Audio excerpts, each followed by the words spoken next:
Welcome to Her Journey, where we share stories of resilience, strength, and the power of standing up for yourself. If you're new here, please hit that subscribe button and join our community of incredible women supporting each other through life's challenges.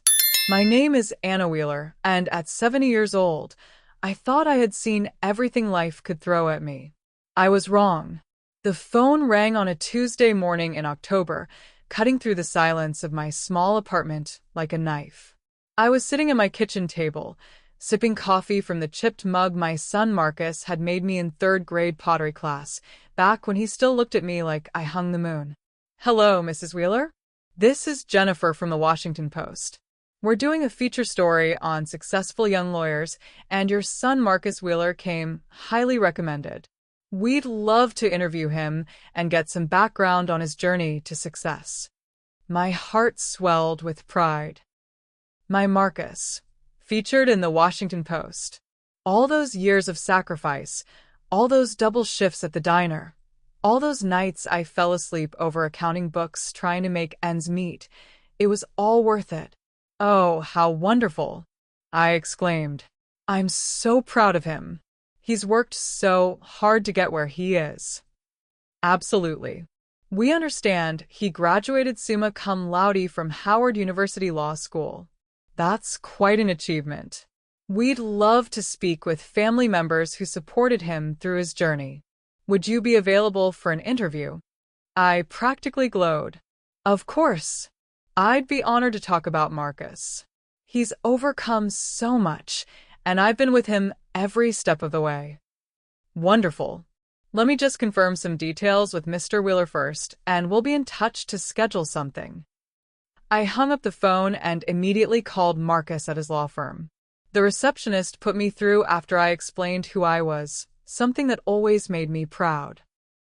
My son was important enough to have a receptionist screen his calls. "Mom."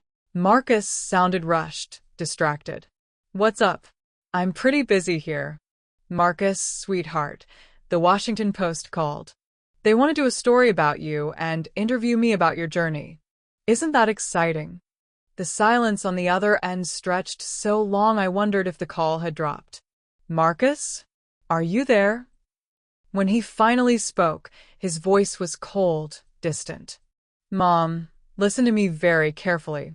I need you to call them back and decline the interview." "What? But why?" "This is such an honor for both of us. Because—" He paused, and I could hear him taking a deep breath. "Because I don't want them to know about you, about where I came from.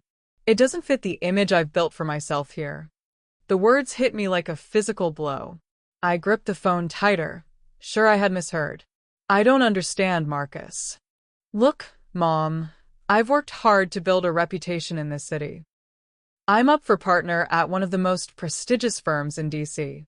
The people I work with, the clients I represent, they expect a certain background, a certain pedigree. And I don't fit that pedigree." The question came out as barely a whisper. "You're a high school dropout who worked as a cleaning lady and a waitress. My colleagues think I come from old money, that I had advantages. If they find out the truth about the woman who sacrificed everything so you could have those advantages." "Mom, please. Don't make this harder than it has to be. Just tell them you're not available for comment. Better yet, tell them you don't want to be involved at all." I closed my eyes, feeling tears burn behind my lids. "Marcus, I scrubbed floors until my knees bled. I worked 3 jobs so you could focus on your studies. I went without meals so you could eat. I gave up everything, my dreams, my youth, my chance at love, all for you. And I'm grateful for that, I really am. But that's in the past now. This is about my future. Our past is something to be ashamed of. It's not about shame, Mom. It's about image. It's about success. You wouldn't understand." The line went quiet again, and in that silence, something inside me broke.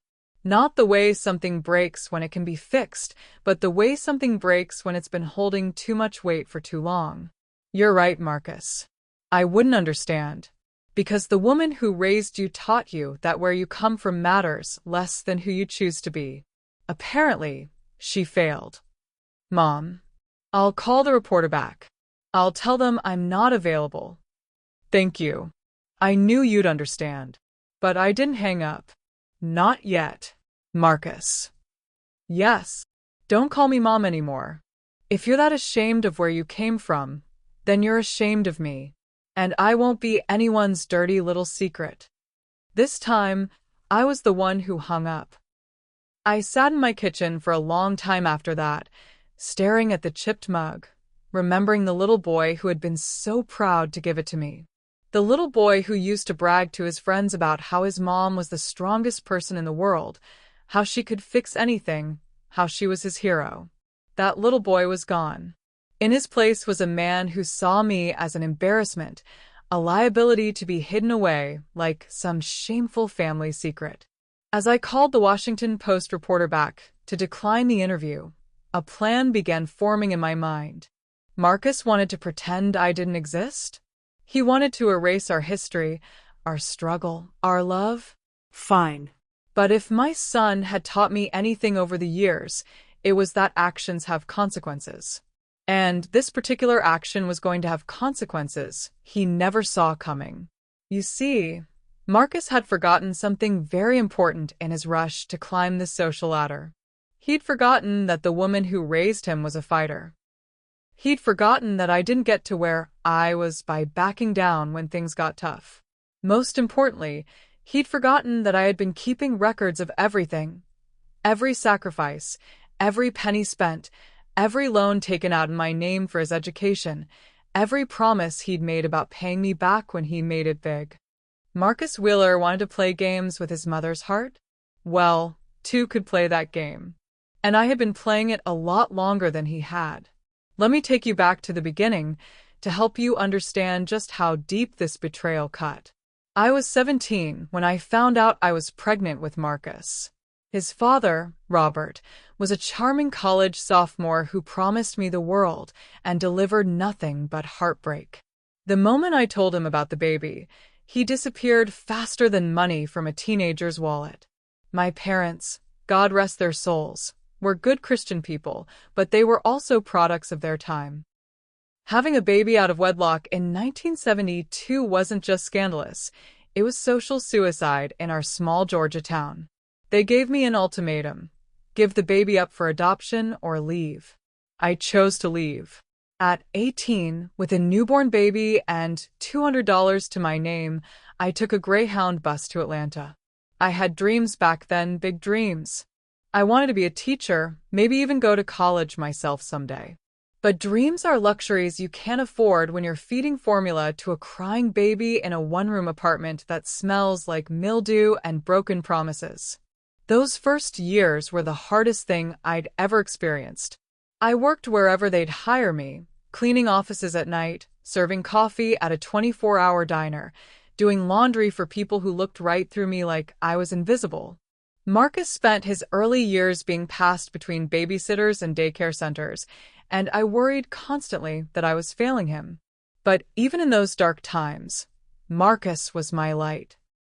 He was the smartest, most curious little boy you'd ever seen. While other kids his age were watching cartoons, Marcus was reading everything he could get his hands on. By the time he was 5, he was reading at a high school level. By 8, he was doing algebra problems for fun. I knew he was special. More than that, I knew he was my ticket to redemption. Not for my sins, but for all the opportunities I'd been denied. Through Marcus, I could give the world something beautiful, something important. Flashback. Marcus at age 7. Mama, Marcus said one evening as I helped him with homework at our kitchen table, the same table I was sitting at when he broke my heart 25 years later. Why don't I have a daddy like the other kids? I set down his pencil and looked into those intelligent brown eyes that held so much trust, so much love. Because God knew that you and I were such a perfect team, we didn't need anyone else, I told him. Besides, having one parent who loves you more than anything in the world is better than having two parents who don't love you enough. He nodded solemnly, accepting this explanation the way children do when they trust the adult completely. Are we poor, Mama? The question caught me off guard. We were poor, desperately, achingly poor. But I wasn't going to burden him with that knowledge. We have everything we need, I said carefully. We have each other, we have our health, and we have big dreams. That makes us richer than most people.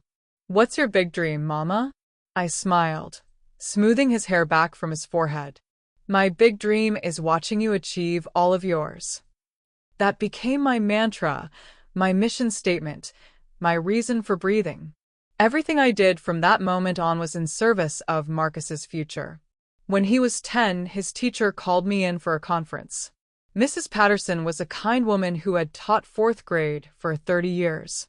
Mrs. Wheeler, she said, Marcus is gifted. Truly gifted. He's reading at a college level, his mathematical reasoning is off the charts, and his analytical thinking skills are unlike anything I've seen in my career. My heart soared, but then she continued. He needs more than our public school can give him. There's a private preparatory academy across town that offers full scholarships for exceptional students from underprivileged backgrounds. I'd like to recommend Marcus for their program. I wanted to say yes immediately, but I had learned to be suspicious of things that sounded too good to be true. What's the catch? Mrs. Patterson smiled. No catch. But it will require sacrifices. The school is 40 minutes away by bus. Marcus would need to leave home at 6 in the morning and wouldn't return until after 7 at night. He'd be surrounded by children from wealthy families, and that might be challenging for him socially. And for me financially? There would be some costs, uniforms, supplies, field trips. Maybe $300 or $400 a year. $300 or $400 might as well have been $3,000 or $4,000. But as I looked at my son, who was pretending to read a comic book but obviously listening to every word, I knew I'd find a way. When do we apply? That decision changed everything. Marcus thrived at Brookfield Academy, but it also changed him in ways I hadn't anticipated. He started noticing the differences between his life and his classmates' lives. He became aware of our small apartment, our secondhand furniture, my work uniforms. I took on a third job, cleaning houses for the wealthy families whose children attended Brookfield. It was humbling work, scrubbing toilets and washing dishes for people who were funding my son's future, but I told myself it was worth it. Marcus was excelling, making friends, building the foundation for the life I'd always dreamed he'd have. Flashback. Marcus at age 16. Mom, can you not pick me up from school anymore? I looked up from the bills I was sorting at the kitchen table. Marcus had just gotten home from a study group at his friend Tyler's house. Tyler, whose father was a federal judge and whose mother was a prominent surgeon. What do you mean? I mean, maybe I could take the bus home. Or get rides with friends. Marcus, the bus route to our neighborhood takes 2 hours. And I don't mind picking you up. It's just... He fidgeted with his backpack straps. Your car kind of stands out in the parking lot. I looked through our window at my 15-year-old Honda Civic, rusted around the edges and held together with prayer and duct tape. I see. It's not that I'm embarrassed, he said quickly. It's just that some of the guys have been asking questions, and I don't really know what to tell them.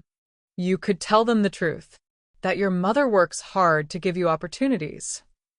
Yeah, maybe. Or maybe I could just take the bus. I agreed to let him take the bus, telling myself it was about fostering independence. But deep down, I knew it was about something else entirely. The seed of shame had been planted, and I had been too blind to see it growing. But I pushed those concerns aside because Marcus was achieving everything I'd dreamed for him. He graduated valedictorian from Brookfield, with acceptance letters to Harvard, Yale, Stanford, and Howard. He chose Howard because they offered him a full academic scholarship plus a living stipend. The day he left for college, I stood in the doorway of his empty bedroom and cried, partly from pride, partly from loneliness, and partly from a growing fear that I was losing my son to a world that had no place for someone like me. I was right to be afraid. Marcus's college years were supposed to be my reward for 18 years of sacrifice. Instead, they became 4 more years of giving until I had nothing left to give. The full scholarship wasn't as full as we'd been led to believe. There were books, lab fees, technology requirements, travel costs for internships, and a dozen other expenses that added up to thousands of dollars every semester. Marcus would call, stressed and apologetic, explaining that he needed money for this or that essential expense. "Mom, I'm so sorry to ask, but I need $800 for books this semester. The scholarship doesn't cover them, and I can't succeed without the required texts." How could I say no? This was my son's future, our future. I took out credit cards, worked overtime shifts until my body screamed in protest, sold everything I owned that had any value. My wedding ring from a brief, failed marriage when Marcus was 12, sold. My grandmother's china set, sold. The small life insurance policy I'd been paying into for years, cashed out. Flashback. Marcus's sophomore year. "Mom, there's an incredible opportunity for me to do a summer internship at a law firm in DC, but it's unpaid and I need money for housing and living expenses." I was sitting in my apartment, staring at a stack of bills I couldn't pay and a credit card statement that made my stomach turn. I'd been eating rice and beans for 2 weeks straight to save money. "How much do you need, sweetheart?" "About $3,000 for the whole summer." $3,000. I made barely that much in 2 months. "Mom, are you there?" "I'm here, just thinking about how to make it work." I know it's a lot to ask, but this internship could change everything for me. The firm partners are already talking about bringing me back next summer as a paid intern, and that could lead to a job offer after graduation. I closed my eyes and made the calculation I'd made 100 times before. My comfort versus his future. His future always won. "I'll figure it out, Marcus. You take that internship." I took out a personal loan at an interest rate that should have been criminal. For 3 months, I worked 7 days a week, taking every extra shift I could get, cleaning houses during the day and offices at night. I lived on peanut butter sandwiches and coffee, and I told myself it was temporary. But it was never temporary. Every semester brought new expenses, new opportunities that required financial investment, new reasons why I needed to dig deeper into my non-existent savings. Junior year. "Mom, there's a study abroad program in London that would look incredible on my law school applications." Senior year. "Mom, I need professional clothes for job interviews and law school visits." Graduation. "Mom, law school orientation includes a mandatory laptop and software package." Each time I said yes. Each time I found a way. Each time it cost me a little more of myself. The worst part wasn't the financial sacrifice, it was the gradual shift in our relationship. The little boy who used to thank me for every small kindness became a young man who expected my sacrifices as his due. Phone calls became shorter, visits became rarer, and when he did come home, he seemed increasingly uncomfortable in our small apartment. Flashback. Marcus's senior year, Christmas break. "Mom, do you think you could maybe redecorate a little before I bring some friends home for New Year's?" I looked around our living room. The same furniture we'd had for 10 years, the walls that needed painting, the carpet that had seen better days. None of it was fancy, but it was clean and comfortable. It was home. What kind of redecorating? I don't know. Maybe just make it look a little more modern? Contemporary? These guys I'm bringing, their families have money, and I don't want them to feel uncomfortable. Or you don't want to feel uncomfortable. It's not about me, Mom. It's about being a good host. I spent 2 weeks' salary I couldn't afford on throw pillows, wall art, and a coffee table that looked contemporary. Marcus's friends were polite during their visit, but I caught them exchanging glances when they thought I wasn't looking. After they left, Marcus hugged me and thanked me for making an effort. An effort. As if the previous 22 years hadn't been effort enough. Law school was even worse. Marcus got into Howard Law on a partial scholarship, but the remaining costs were staggering. Between tuition, books, housing, and living expenses, he needed $40,000 a year that he didn't have. "Don't worry, Mom," he told me during his acceptance phone call. "I'll take out student loans for most of it. I'll just need you to co-sign since I don't have established credit."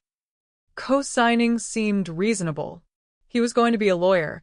He'd be able to pay back the loans easily once he graduated. What I didn't understand was that co-signing meant I was equally responsible for the debt. When Marcus decided to defer his loan payments to get established in his career, guess who the loan companies came after? But the loans weren't enough to cover everything. There were still those constant calls. Bar exam prep courses, professional wardrobe, networking events, spring break trips disguised as educational opportunities. Flashback. Marcus's final year of law school. "Mom, I have incredible news. I got an offer for a summer associate position at Whitman, Baker and Associates. It's one of the most prestigious firms in DC. "That's wonderful, sweetheart. Congratulations. There's just one small thing. The position is in DC, and I'll need to find housing there for the summer. The firm doesn't provide housing allowances for summer associates." My heart sank. How much are we talking about? I found a small studio apartment for $1,500 a month. It's not much, but it's close to the firm and it's only for 3 months. $4,500. I had been working 3 jobs for 5 years straight, and I had less than $1,000 in my savings account. "Marcus, I don't know if I can." Mom, please. This is it. This is the opportunity I've been working toward my entire life. If I do well as a summer associate, they'll offer me a full-time position after graduation. Starting salary is $160,000 a year. $160,000. I made $22,000 a year across all my jobs combined. If you get the job, you'll be able to pay me back for all of this, right? The loans, the expenses, everything. Of course, Mom. Once I'm established, I'll take care of everything. I'll take care of you. I refinanced my apartment, the small 2-bedroom I'd finally been able to afford after years of scrimp and save. I took the equity and gave it all to Marcus for that summer in DC. He got the job offer just like he predicted. $160,000 a year, plus bonuses, plus benefits. After graduation, he moved to DC permanently, rented a luxury apartment in Georgetown, and began his new life as a successful attorney. I was so proud of him. Everything we'd sacrificed, everything we'd worked for, had paid off. My son was living the American dream. The first year, he sent me a check for $500 with a note. "Thanks for everything, Mom. More to come once I get settled." The second year, he sent me a Christmas card. The third year, our phone calls became monthly instead of weekly. The fourth year, he met Catherine. Catherine Ashford, daughter of a Connecticut senator, graduate of Wellesley College, member of the DC Junior League, and everything I was not. She was polished where I was rough, educated where I was self-taught, connected where I was isolated. She was also the beginning of the end of my relationship with my son. The first time Marcus brought Catherine home to meet me, I spent a week's salary on a new outfit, cleaned the apartment until it sparkled, and cooked his favorite meal, the same meatloaf and mashed potatoes he'd loved as a child. Catherine was perfectly polite, but I could see the wheels turning behind her eyes. She was cataloging every detail of our modest home, every rough edge of my working-class background, every difference between her world and ours. After that visit, Marcus's calls became even less frequent. When he did call, Catherine was often mentioned, the charity events they attended, the vacations they took, the important people they met. There was less and less room in these conversations for me. The last time he brought Catherine home, she was wearing an engagement ring that probably cost more than I made in 2 years. "We're getting married next spring," Marcus announced over dinner. "Catherine's family is planning a beautiful wedding at their country club in Connecticut." "How wonderful!" I exclaimed, though something cold settled in my stomach. "I can't wait to meet her family." Marcus and Catherine exchanged a look, the kind of quick, meaningful glance that couples share when they've already discussed something privately. "About that, Mom," Marcus said carefully. "Catherine's family is pretty traditional. The wedding is going to be quite formal, very elegant. There will be senators there, federal judges, prominent business leaders." "It sounds lovely. I'll need to buy a new dress. But—" "Mom," Catherine interrupted gently, "Marcus and I have been talking, and we think it might be better if you didn't attend the wedding." The words hit me like a physical blow. I actually felt the air leave my lungs. "I'm sorry, what?" "It's not personal," Marcus said quickly. "It's just that this wedding is really important for my career. Catherine's father is introducing me to some very influential people, and first impressions matter so much in this business." "And what kind of first impression would your mother make?" The silence stretched between us like a chasm. Catherine spoke first. "Mrs. Wheeler, you seem like a lovely woman, but you have to understand that this is a different world. The people attending this wedding move in certain circles have certain expectations. We wouldn't want you to feel uncomfortable." "The only thing that would make me uncomfortable is missing my son's wedding." Marcus reached across the table and took my hand. "Mom, please try to understand. This isn't about you personally. It's about image, about fitting in, about building the kind of life I've worked so hard to achieve." I pulled my hand away. "The life I worked so hard to give you, you mean?" "Yes, and I'm grateful for that. But now I need you to let me live that life." I looked at my son, really looked at him. The little boy who used to fall asleep in my arms was gone. In his place sat a stranger wearing an expensive suit, speaking in careful, calculated phrases, ashamed of the woman who had given him everything. "Fine," I said quietly. "I won't come to your wedding." The relief on both their faces was unmistakable. "You understand, don't you, Mom? This is just how things have to be." I understand perfectly. But what I understood was that I had lost my son long before that conversation. I had lost him gradually, incrementally, with every sacrifice that made his new life possible and my presence in it increasingly inconvenient. They were married 6 months later. I found out about it on Facebook, where Catherine posted dozens of photos of their perfect day. There were pictures of Marcus dancing with Catherine's mother, laughing with her father, surrounded by their wealthy, influential friends.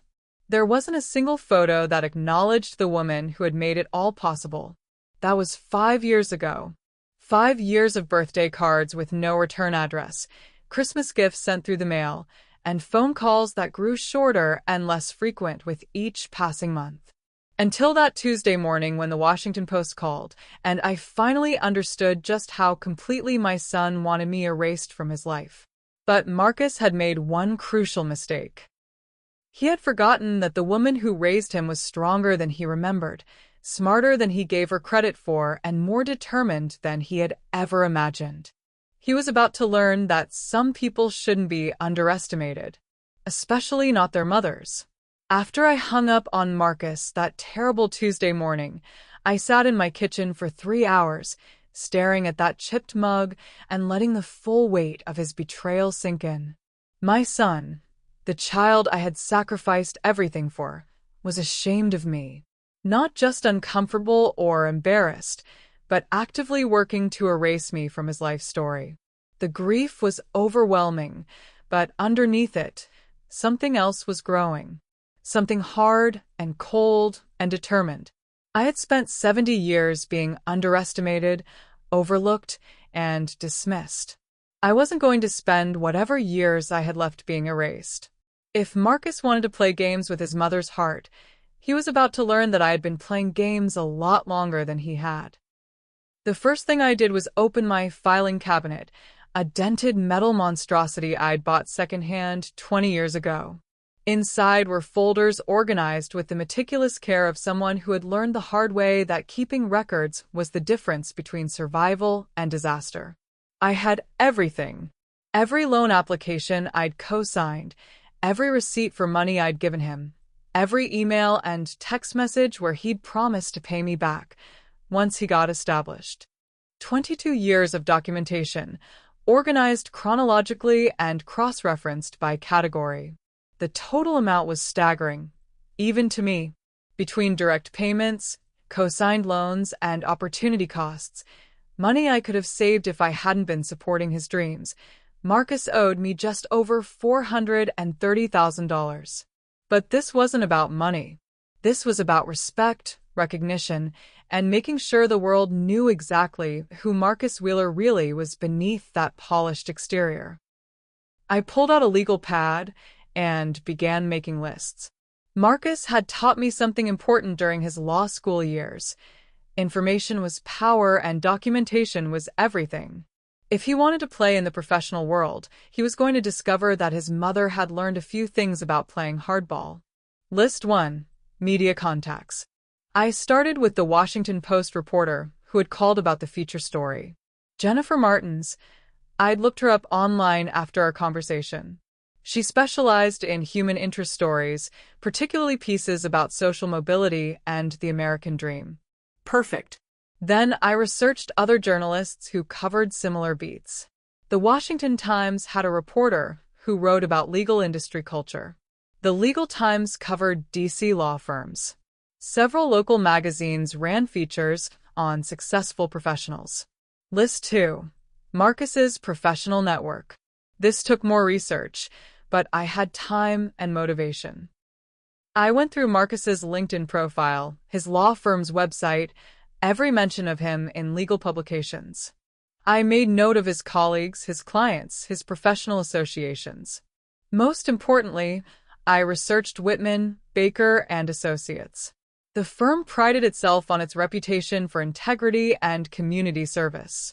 They had a whole section on their website about their commitment to diversity and supporting attorneys from all backgrounds. How interesting. List 3. Legal obligations.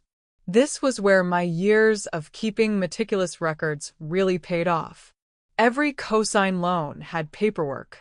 Every personal loan I'd given Marcus had been documented in writing. I'd learned early in life to get everything in writing, even with family. Especially with family. Marcus's current salary was public record. As a senior associate at a major DC firm, he made over $300,000 a year now, plus bonuses. He could afford to pay back every penny he owed me, with interest. List 4. Character references. I might be just a cleaning lady and waitress, but I had worked for a lot of different people over the years. Some of them had become more than employers. They had become friends, references, people who respected my work ethic and integrity. Mrs. Patterson, Marcus's fourth-grade teacher, was retired now but still lived in Atlanta. She remembered Marcus as a gifted child and me as a devoted mother who made incredible sacrifices for his education. Dr. Richardson, whose house I'd cleaned for 15 years, was a retired college professor who had often praised my intelligence and work ethic. Anna, she used to tell me, you're smarter than most of my students. If you'd had their opportunities, you could have done anything. Even some of Marcus's high school teachers remembered us both. They remembered the single mother who worked multiple jobs but never missed a parent-teacher conference, never failed to volunteer for school events, never let her son's education suffer despite our financial struggles. But the most important name on my list was Mrs. Eleanor Whitman, the founding partner's widow, whose house I had cleaned twice a week for the past 3 years. Mrs. Whitman was 85 years old, sharp as a tack, and had very strong opinions about gratitude, respect, and family values. She had often asked about Marcus during our cleaning sessions, and I had proudly shared his achievements. She knew our whole story, the sacrifices, the struggles, the dreams. What Marcus didn't know was that Mrs. Whitman still had significant influence at the law firm her late husband had founded. She didn't just write large donation checks. She sat on the board that reviewed partnership decisions. List 5. The nuclear option. This was the list I hoped I wouldn't have to use, but I was prepared to deploy it if necessary. Social media was a powerful weapon, and I had learned to use it effectively over the years. Marcus's social media presence was carefully curated to project success and sophistication. Photos of expensive restaurants, luxury vacations, charity galas. He had thousands of followers, colleagues, clients, law school classmates, professional contacts. What would happen if those followers learned the truth about how he had achieved his success? What would happen if they saw the documented evidence of a son who had taken hundreds of thousands of dollars from his mother and then been too ashamed to acknowledge her existence? I spent the rest of that Tuesday researching, planning, and preparing.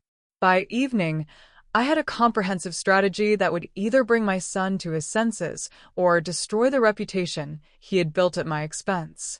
The first phase was simple. Give Marcus one chance to make things right. I composed a letter, not an email, not a text message, but a formal letter on my best stationery. I wrote it by hand, the way I had been taught in school back when handwriting mattered. Dear Marcus, I am writing to follow up on our phone conversation yesterday regarding the Washington Post interview. I have been thinking about your request that I decline to participate, and I have some concerns I would like to discuss with you. As you know, I have supported your education and career development for the past 22 years. According to my records, the total amount of financial support I have provided, including direct payments, co-signed loans, and opportunity costs, amounts to $434,847.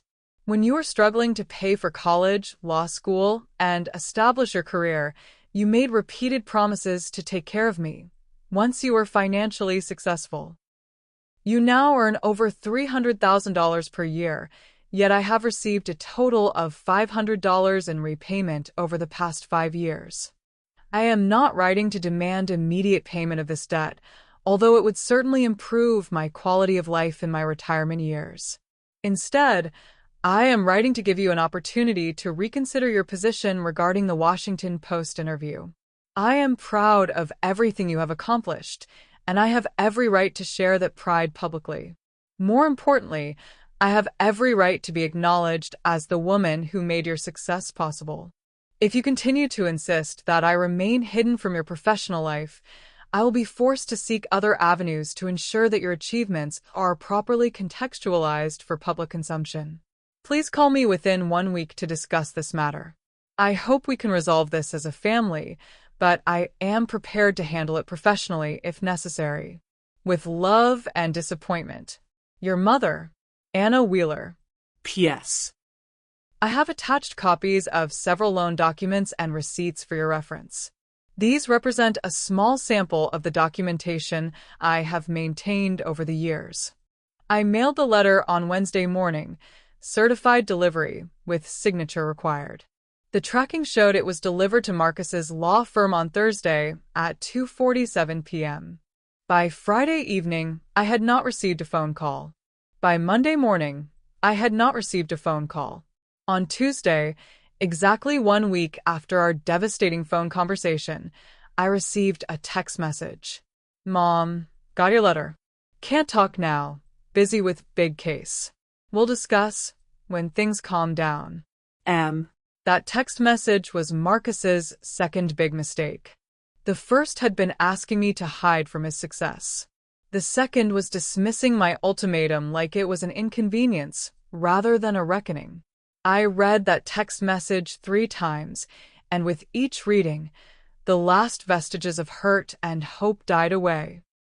In their place was something harder, colder, and infinitely more dangerous than Marcus had ever imagined his mother could be. He wanted to dismiss me like an inconvenience. He was about to learn that some inconveniences have teeth. I picked up my phone and dialed the Washington Post. Hello, Ms. Martins? This is Anna Wheeler. I've reconsidered your request for an interview about my son, Marcus Wheeler. I'd be delighted to speak with you about his journey to success. Jennifer Martins arrived at my apartment the following Thursday at 2 p.m. sharp. She was younger than I'd expected, maybe 35, with kind eyes and the sort of genuine smile that made people want to tell her their secrets. She was going to be perfect for what I had in mind. I had spent the week preparing for this interview, like a general preparing for battle. My small living room was impeccably clean, family photos were strategically placed, and I had organized my documentation into neat folders arranged chronologically on the coffee table. Mrs. Wheeler, thank you so much for agreeing to speak with me, Jennifer said as she set up her recording equipment. I have to say, when I first called your son's office to arrange this, they seemed surprised that you had changed your mind about participating. I imagine they were, I said, pouring her a cup of coffee from my best china set, the one I'd bought specifically for this occasion. Marcus is a very private person. He doesn't like to talk about his background much. That's actually what makes this story so compelling. Self-made success stories are inspiring, but they're even more powerful when we understand the sacrifices that made them possible.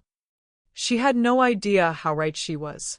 Tell me about Marcus as a child, Jennifer began. What was he like growing up? I started with the safe stories, Marcus's exceptional intelligence, his love of reading, his determination to succeed. I showed her photos of school awards, honor roll certificates, his high school graduation where he was valedictorian. He was always special, I said, looking at a photo of 8-year-old Marcus holding a trophy for a math competition. Even as a little boy, he had these big dreams. He used to tell me he was going to be important someday, that he was going to make a difference in the world. And you supported those dreams? Every single one of them. I opened the first folder. Would you like to see exactly how I supported them? For the next 2 hours, I walked Jennifer through the documented history of my sacrifice for Marcus's success. I showed her loan applications, receipts, bank statements, and email exchanges.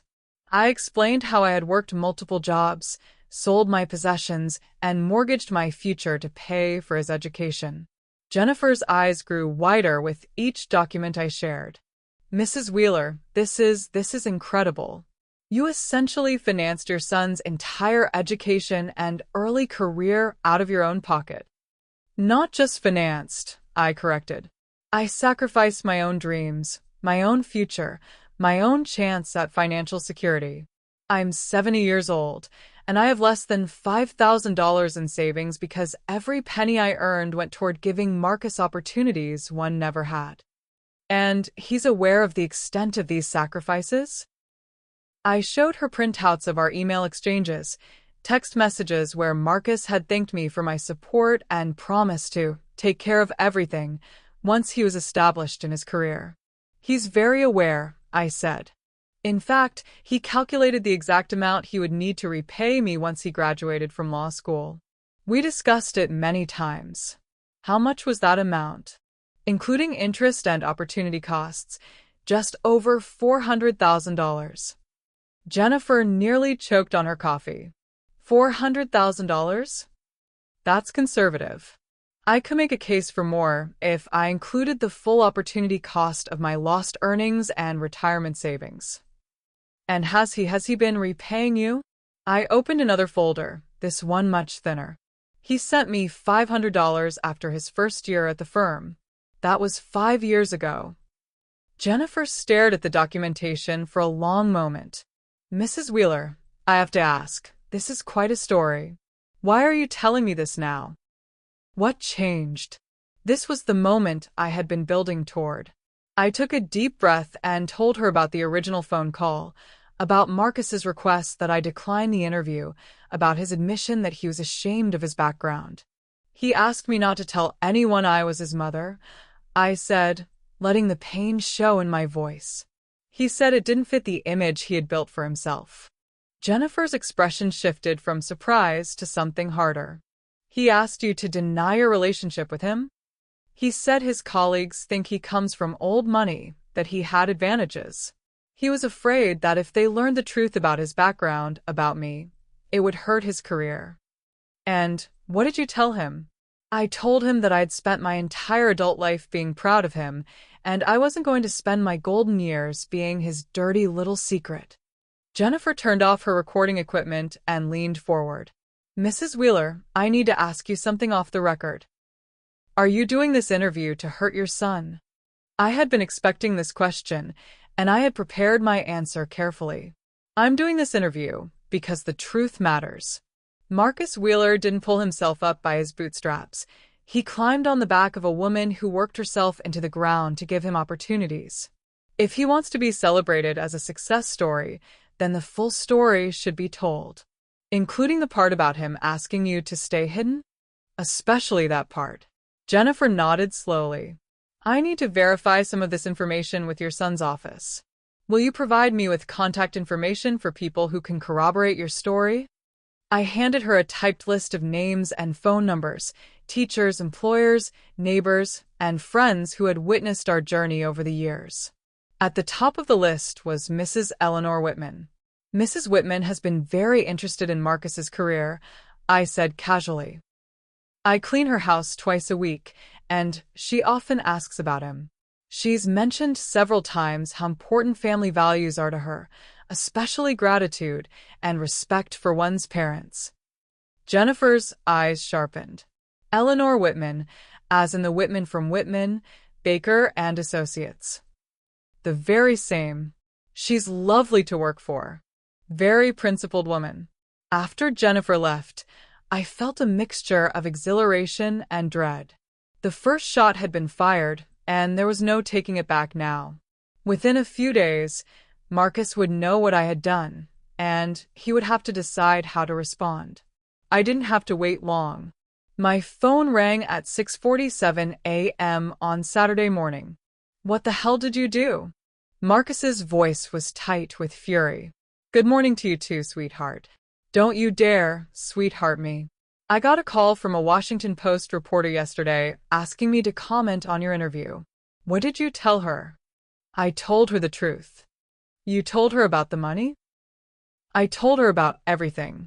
The sacrifices, the loans, the promises you made, the promises you broke.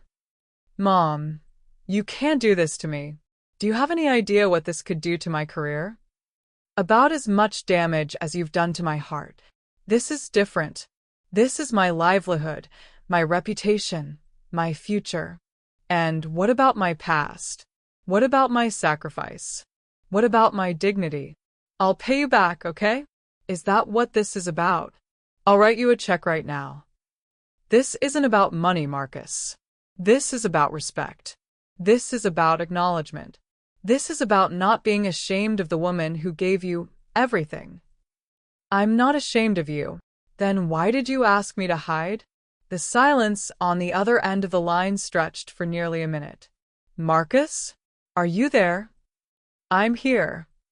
His voice was quieter now, deflated. Look, maybe I handled that wrong. Maybe I could have explained it better. There's no good way to explain asking your mother to pretend she doesn't exist. What do you want from me, Mom? What can I do to fix this? For a moment, I almost wavered. This was my son, my baby, the little boy I had loved more than life itself. But then I remembered the cold dismissal in his voice when he'd asked me to hide, the casual way he'd broken promises to repay me, the years of taking my sacrifice for granted. It's too late for that conversation, Marcus. I gave you a week to call me, to try to make this right. Instead, you sent me a text message dismissing my concerns like I was an annoying creditor. So, what happens now? Now, the truth comes out. The Washington Post will publish their story, and people will learn who Marcus Wheeler really is, not just the successful lawyer, but the son who climbed to success on his mother's back and then tried to hide her in the shadows. You're going to destroy me. No, Marcus. You destroyed our relationship. I'm just making sure the world knows the real story of your success. And if this ruins my career, if I lose my job, my reputation, everything I've worked for, Then you'll know how it feels to lose everything for someone you love. The difference is I did it willingly. I hung up the phone and sat in my kitchen, trembling with adrenaline and grief. The war had begun, and I had just won the first battle. But I knew Marcus wouldn't go down without a fight. I was right. Marcus's counterattack came swiftly and from an angle I hadn't anticipated. The first sign of trouble was a call from my landlord on Monday morning. "Anna, I need to talk to you about your lease," Mr. Kowalski said. He'd been my landlord for 8 years, and we'd always had a good relationship. "I got a call from some lawyer saying you might be involved in some kind of legal dispute that could affect the property." My blood ran cold. What kind of legal dispute? Something about fraud, misrepresentation, extortion. I don't know the details, but this lawyer, he was asking about your lease terms, your payment history, whether you'd ever caused any problems. "Mr. Kowalski, I've never missed a rent payment in 8 years. I've never caused any problems. You know that." "I know, Anna, I know. But this lawyer, he's got me worried. He's talking about potential liability about the property being associated with some kind of scandal. He's suggesting maybe it would be better if you found somewhere else to live." I sat down heavily on my couch. Marcus was trying to make me homeless. "What did you tell him?" "I told him you're a good tenant, and I don't have any complaints. But Anna, I gotta be honest, I can't afford legal trouble. If there's going to be some kind of court case, some kind of media attention." "I understand. I did understand. Mr. Kowalski was a good man, but he was also a small-time landlord who couldn't afford to get caught up in a high-stakes legal battle. How much time do I have? End of the month." I'm sorry, Anna. I really am. The second attack came that afternoon. I was at work, cleaning the offices of a small accounting firm, when my supervisor, Janet, asked to speak with me privately. "Anna, I got a strange phone call today.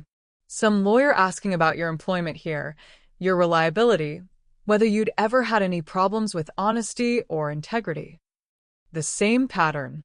Marcus was systematically trying to destroy my life, piece by piece. "What did you tell him?" "I told him the truth, that you're one of the most reliable, hardworking people I've ever supervised." "But Anna, what's going on? Why is some fancy lawyer asking questions about you?" I had to make a decision.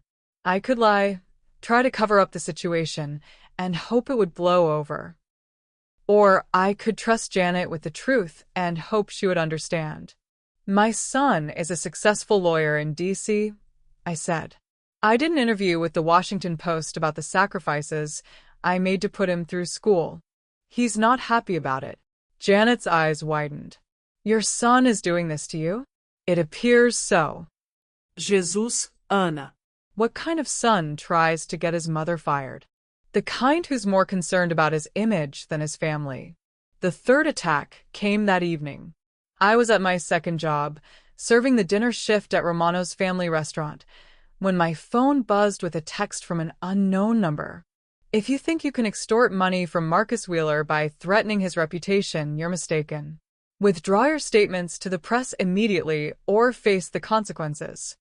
I showed the text to my manager, Tony Romano, who had known me for 12 years. "Anna, what is this about?" Again, I had to decide whether to lie or trust someone with the truth. Tony had been good to me over the years, flexible with my schedule, understanding when I needed time off for Marcus's school events. I decided to trust him. "It's about my son," I said, and told him the whole story. Tony listened without interruption, his expression growing darker with each detail. "So let me get this straight," he said when I finished. "Your son, who you put through college and law school, is now trying to get you fired because you told a reporter the truth about how much you sacrificed for him? That's about the size of it. And he's doing this instead of just paying you back the money he owes you?" Apparently. Tony was quiet for a moment. Then he pulled out his phone and started typing. "What are you doing?" "I'm calling my nephew Danny. He's a lawyer here in Atlanta. Not some fancy DC hotshot, but he's good at what he does. And he hates bullies. Tony, I can't afford a lawyer. Who said anything about you paying? Danny owes me a favor from when I helped him through his divorce. Besides, this is about principle now. That night, I lay in bed staring at the ceiling, realizing that Marcus had escalated our conflict to a level I hadn't anticipated. He wasn't just trying to silence me, he was trying to destroy my life, make me so desperate and isolated that I would have no choice but to back down. But Marcus had made a crucial miscalculation. He had assumed that his mother was the same powerless, dependent woman who had begged and scraped to pay for his education. He had forgotten that adversity doesn't weaken everyone, sometimes it teaches them to fight. The call from Jennifer Martins came Tuesday morning. Mrs. Wheeler, I've been trying to reach your son for comment on our interview, but his office says he's unavailable. However, I did speak with several other people on your reference list. Oh, Mrs. Patterson, his fourth-grade teacher, remembers both of you very well. She corroborated everything you told me about your sacrifices for his education. Dr. Richardson spoke very highly of your character and work ethic. And Mrs. Whitman. Jennifer paused. Mrs. Whitman had some very interesting things to say. I'm sure she did. She told me that you've been cleaning her house for 3 years, and during that time, you've spoken often about Marcus and how proud you are of him. She said you've never asked for anything, never complained about your financial situation, even though it was clear you were struggling. Mrs. Whitman is very perceptive. She also said that when she learned about your son's request that you stay hidden from his professional life, she was, let's say, deeply disappointed in his character. I can imagine. Mrs. Wheeler, I also need to tell you that someone from your son's law firm called my editor yesterday. They suggested that you might not be a reliable source, that you might have motivations other than truthfulness for talking to the press. What did your editor say? She told them that we verify all our sources and that we stand behind our reporting. But I wanted you to know that they're trying to discredit you. Thank you for the warning. There's something else. Mrs. Whitman asked me to give you a message. She said to tell you that she's scheduled a meeting with the senior partners at her late husband's firm for Thursday afternoon. She wants to discuss Marcus's character and whether it reflects the values the firm claims to uphold. I felt a surge of gratitude toward Eleanor Whitman. She understood that this wasn't just about money or hurt feelings. It was about integrity, respect, and the kind of person Marcus had chosen to become. When will your article be published? Friday morning. Front page of the style section, with a continuation inside. The headline is "The Mother Behind the Success: How One Woman's Sacrifice Built a Legal Career." And the part about him asking me to stay hidden? That's in there too. It's a crucial part of the story. After Jennifer hung up, I sat in my kitchen and thought about the week ahead. Marcus had tried to destroy my life, but instead, he had given me allies I didn't know I had. People who understood that what he was doing was wrong, regardless of his professional success. My phone rang. It was Danny Romano, Tony's nephew. Mrs. Wheeler? Tony told me about your situation. I've been doing some research on your son's firm and his professional standing. I think we need to talk. I can't afford. Mrs. Wheeler, with all due respect, this isn't about money anymore. Your son crossed a line when he tried to interfere with your employment and housing. That's not just morally wrong, it's legally actionable. What do you mean? I mean that threatening someone's livelihood to silence them is a form of coercion that courts take very seriously. Especially when the person being silenced is telling the truth about documented financial obligations. So, what can we do? We can file a restraining order to stop his harassment. We can demand immediate payment of the documented debts. And if he continues to interfere with your life, we can sue him for damages. Won't that just make things worse? Mrs. Wheeler, your son has already made things as bad as he can make them. He's trying to make you homeless and unemployed. How much worse can it get? He had a point. What do you need from me? Bring me all your documentation, every loan, every receipt, every email, every text message. We're going to show your son that his mother isn't the pushover he thinks she is. I spent Tuesday evening organizing my files for Danny Romano. As I worked, I thought about the path that had brought me to this moment. 6 months ago, I had been a proud mother whose greatest achievement was her son's success. Now I was preparing for legal battle against that same son. But for the first time since this whole nightmare began, I felt hope. Not hope for reconciliation. That ship had sailed, but hope for justice. Hope for recognition. Hope for the vindication that comes from standing up to a bully, even when that bully is your own child. Marcus wanted a war. He was about to get one. And he was about to learn that the woman who had raised him had taught him everything he knew about fighting, but not everything she knew. Friday morning arrived with the kind of crisp autumn weather that usually lifted my spirits. But as I walked to the corner store to buy a copy of the Washington Post, my hands were shaking with anticipation and dread. There it was, front page of the style section, the mother behind the success, how one woman's sacrifice built a legal career. Below the headline was a photo of me in my living room, surrounded by the documentation of my 22 years of sacrifice. The article was everything I had hoped for, and more. Jennifer Martins had crafted a compelling narrative that painted a vivid picture of a single mother's dedication to her son's dreams. She had woven together quotes from my interview with corroborating statements from teachers, neighbors, and employers who had witnessed our journey. But the most powerful part of the article was the section about Marcus's current attitude toward his background. Wheeler's success story takes a troubling turn when examining his current relationship with the woman who made it possible. According to Anna Wheeler, her son recently asked her to decline interviews about his background because, in his words, it doesn't fit the image I've built for myself. When pressed about his mother's role in his success, Wheeler reportedly told her that his colleagues think I come from old money, that I had advantages, and that learning the truth about his working-class background could harm his career prospects. This attitude represents a stark departure from the values Anna Wheeler instilled in her son during his formative years. I taught him that where you come from matters less than who you choose to be, she says. Apparently, I failed in that lesson.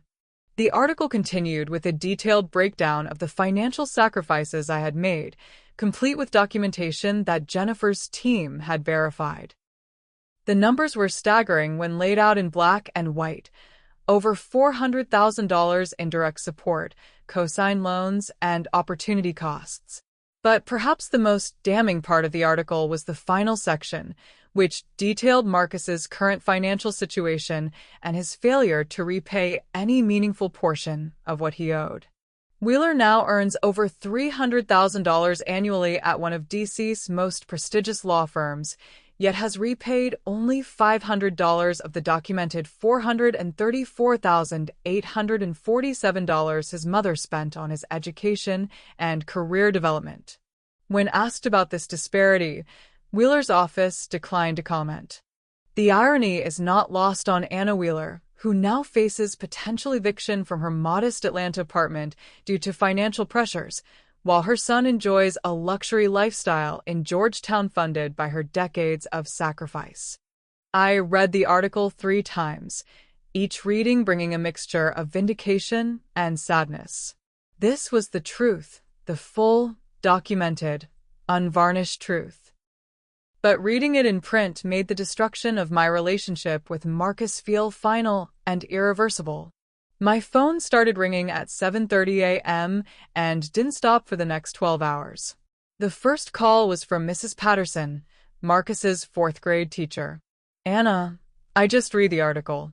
I had no idea things had gotten so bad between you and Marcus. I'm so sorry, dear." "Thank you for speaking to the reporter, Mrs. Patterson. I know it was difficult. That young man should be ashamed of himself. After everything you sacrificed for him, to treat you this way, it's disgraceful." The second call was from Dr. Richardson. Anna, I've been thinking about you all morning. Is there anything I can do to help? Do you need a place to stay? Financial assistance. Her kindness brought tears to my eyes. Thank you, Dr. Richardson. I have a lawyer helping me now, but I appreciate the offer more than you know. The third call was from Eleanor Whitman. Anna, dear, I hope you don't mind that I spoke to that reporter. I felt it was important that people understand what kind of person you are. I don't mind at all, Mrs. Whitman. I appreciate your support. There's something else I need to tell you. Yesterday, I had a meeting with the senior partners at the firm. We discussed Marcus's character and whether his behavior reflects the values we expect from our attorneys. My heart stopped. What did you tell them? I told them the truth. That I've known you for 3 years, that you're a woman of exceptional integrity and work ethic, and that your son's treatment of you is a disgrace to the legal profession. And what did they say? They were concerned. Very concerned. The firm prides itself on representing attorneys who embody the highest ethical standards. Marcus's behavior toward you raises serious questions about his character and judgment. Mrs. Whitman, I never wanted to hurt Marcus's career. I just wanted him to acknowledge what I'd done for him. My dear, a man who would treat his mother the way Marcus has treated you doesn't deserve the career he has. The partners are meeting again on Monday to discuss what action to take. The implications of that statement hit me like a freight train. Mrs. Whitman wasn't just expressing disapproval, she was suggesting that Marcus's job might be in jeopardy. What kind of action? I can't say specifically, but the firm has a morality clause in all partnership agreements. Behavior that reflects poorly on the firm's reputation can be grounds for termination. After Mrs. Whitman hung up, I sat in stunned silence. This was escalating beyond anything I had imagined. I had wanted justice, recognition, maybe even an apology. I hadn't wanted to destroy Marcus's career. But before I could process this development fully, my phone rang again. This time, it was Marcus. Are you happy now? His voice was raw with rage and something else, fear. Marcus, do you have any idea what you've done? Do you understand what this article has cost me? I understand that people now know the truth. The truth? The truth is that you've destroyed my life out of spite. I've told the same story you used to be proud of. The story of a son whose mother sacrificed everything for his success. That's not how it's being received, and you know it. My colleagues are looking at me like I'm some kind of monster. My clients are questioning my character. Mrs. Whitman called me into her office yesterday and basically told me I was a disappointment to the firm. Maybe you should have thought about that before you asked me to pretend I didn't exist. I made a mistake, okay?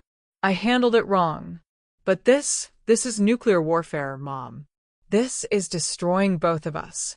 I'm already destroyed, Marcus. You destroyed me when you chose your image over your family. What do you want from me? What will it take to make this stop? For the first time in our conversation, Marcus sounded broken rather than angry. For a moment, I felt a flicker of the old maternal instinct to protect him, to make his pain go away. But then I remembered the coldness in his voice when he'd asked me to hide. I remembered the dismissive text message. I remembered the systematic campaign to destroy my employment and housing. I want you to pay back every penny you owe me, with interest. Fine. I'll write you a check today. I want you to publicly acknowledge the sacrifices I made for your success. I'll write a letter to the editor. I'll set the record straight. And I want you to understand that actions have consequences. That treating people badly, even people who love you, will eventually catch up with you. I understand. I get it. I was wrong. Can we please just make this stop? I was quiet for a long moment, thinking about the little boy who used to promise to take care of me when he grew up, the young man who used to call me his hero, the son I had loved more than life itself. I don't think we can make this stop, Marcus. I think we're past the point of no return. What do you mean? I mean that some things can't be unsaid. Some actions can't be undone. Some relationships can't be repaired. You're my mother, and you're my son. But being family doesn't mean accepting abuse, disrespect, and betrayal. So what happens now? Now you face the consequences of your choices. Just like I've been facing the consequences of mine for the past 22 years. I hung up the phone and immediately called Danny Romano. Danny, it's Anna Wheeler. I just got off the phone with Marcus. He's ready to pay back the money. That's good news. What changed his mind? The Washington Post article. And apparently, his job might be in jeopardy. Reality has set in. Well, we'll take the money, but we're not dropping the restraining order until we're sure he's going to leave you alone. Danny, I need to ask you something. If his career is destroyed because of this, will I be able to live with myself? Danny was quiet for a moment. Mrs. Wheeler, let me ask you something. If Marcus had succeeded in getting you evicted and fired, would he have been able to live with himself? Probably. Then why should you feel guilty about the consequences of his own actions? You didn't make him treat you badly. You didn't make him try to erase you from his life. You just refused to stay hidden. I suppose you're right. I know I'm right. Your son made his choices, and now he has to live with them, just like you've been living with yours. That evening, I sat in my living room reading the online comments on the Washington Post article. The response was overwhelmingly supportive, hundreds of readers expressing outrage at Marcus's behavior and admiration for my resilience. But there were also comments from people who knew Marcus professionally, and their reactions were damning. I work with Marcus Wheeler. Always thought he was arrogant, but this explains a lot. No wonder he acts like he's better than everyone else. This is disgusting. How can someone be so ungrateful to the person who gave them everything? I'm a partner at a DC law firm. If one of our associates treated his mother this way, we'd seriously question his fitness to represent our clients. The article had gone viral on social media, shared thousands of times with commentary that ranged from supportive to savage. Marcus's carefully crafted professional image was being shredded in real time by people who now saw him as the ungrateful son who was ashamed of his mother's love. My phone buzzed with a text message from an unknown number. Mrs. Wheeler, this is Catherine, Marcus's wife. Please call me. We need to talk. I stared at the message for a long time. Catherine, the polished, educated woman who had convinced Marcus that I wasn't suitable for their wedding, that I didn't fit their social circle, that I was an embarrassment to be hidden away. Now she wanted to talk. I deleted the message. Some conversations were 20 years too late. The check arrived on Monday morning, certified mail, signature required, just like the letter I had sent Marcus 2 weeks earlier. The irony wasn't lost on me. $434,847 plus $50,000 in what Marcus's accompanying letter described as interest and pain and suffering. The letter was brief and formal, written like a legal document rather than a communication from son to mother. Dear Anna Wheeler, please find enclosed payment in full for all documented financial obligations related to my education and career development. This payment resolves all outstanding debts between us. I acknowledge that my request for you to decline media interviews was inappropriate and hurtful. I apologize for any distress this may have caused. I hope this payment will allow us both to move forward. Sincerely, Marcus Wheeler. I read the letter 3 times, looking for any trace of the son I had raised, any hint of genuine remorse or love. But it was sterile, calculated, written to protect him legally while admitting as little as possible emotionally. Even his apology was a masterpiece of legal phrasing, may have caused distress rather than caused you pain, inappropriate rather than cruel, move forward rather than heal our relationship. Marcus had paid his debt, but he still didn't understand what he had lost. I deposited the check that afternoon, watching my account balance jump from $3,247 to $488,094. For the first time in my adult life, I was financially secure. I could afford to retire, to travel, to live without constant worry about making rent or buying groceries. But as I walked home from the bank, I felt no joy in this newfound wealth. The money couldn't undo the damage to our relationship, couldn't erase the knowledge that my son was ashamed of me, couldn't restore the trust and love that had been shattered. The real reckoning was still coming. Danny Romano called that evening with an update. Anna, I've been hearing things through the legal grapevine. Marcus's situation at the firm is worse than we thought. What do you mean? Several clients have requested that he be removed from their cases.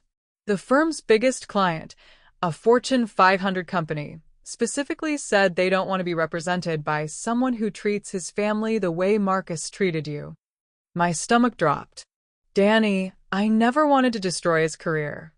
Anna, you didn't destroy his career. His actions destroyed his career. The Washington Post article just made those actions public. But if he loses his job, then he'll learn what it's like to face financial uncertainty, just like you did for 22 years. The difference is, he'll have $500,000 in savings to fall back on, money he never would have had if not for your sacrifices. Danny was right, but that didn't make it easier to bear. Despite everything Marcus had done, he was still my son. The second reckoning came Tuesday afternoon, in the form of Catherine. I was coming home from grocery shopping when I found her sitting in her car outside my apartment building. She looked smaller than I remembered, less polished. Her expensive clothes couldn't hide the fact that she'd been crying. Mrs. Wheeler, please. I need to talk to you. I stopped walking and looked at her through the car window. 5 years of hurt and resentment rose up in my throat. Now you want to talk? After all this time? Please. Just 5 minutes. Against my better judgment, I got into the passenger seat of her BMW. We sat in silence for a moment, and I could see her gathering her courage. Marcus lost his job, she said finally. I heard. The firm gave him the option to resign rather than be terminated. They said his behavior reflected poorly on their values and reputation. I felt a stab of guilt, followed immediately by anger at myself for feeling guilty.